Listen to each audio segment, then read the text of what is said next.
television watchers. Tonight's masque is entitled The West Warlock Time Capsule, the tale of a timid taxidermist. This gives me the excuse to exhibit this prize of mine and to discuss taxidermy. I feel I know quite a bit about stuffed animals. After all, it takes one to know one. This I shot myself. You see, deer poaching is one of my hobbies. It took only 2 shots. The first one hit a bearded old man wearing a ridiculous red suit and riding in a sleigh. I'm having him stuffed too. It probably sounds silly to you, but I'm sentimental that way. But enough of this. Here in a moment is the West Warlock Time Capsule. However, before our story, we have an experiment in electronic taxidermy. Watch the following closely. You will notice that after a few moments, you will begin to become glassy-eyed, but we shall run the experiment only 60 seconds. Otherwise, you'd find yourself hanging on a wall, like our friend with the filigree horns.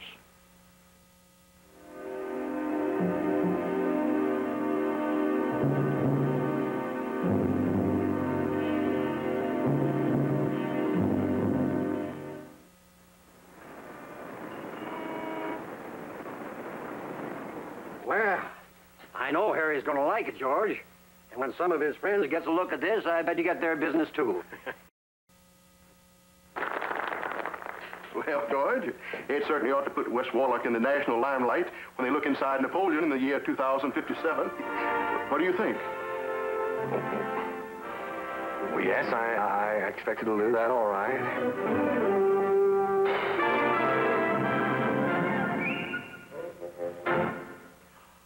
Honesty demands that I reveal that all did not go as Mr. Tiffany had planned.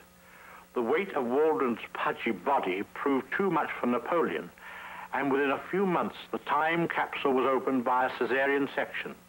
Waldron, of course, was quite dead, and Napoleon hasn't been the same since. As for Mr. Tiffany, the jury proved quite lenient, which leads us to the next matter.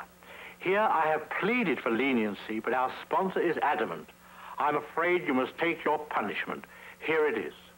Art Gimble will take on Johnny Carson. I don't care what it is. Jokes? Sure. Singing? I'm game. Guitar playing? Specialty. Burnwood tonight on Nick-at-Nite.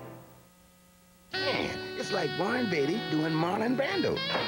But what do you break the bottle for? On the Dobie Gillis Thing, every night on Nick-at-Nite. Ars longa, vita brevis. But I think that was overdoing it. Next week, we plan a return trip to your living rooms. I hope you will join us then. Good night.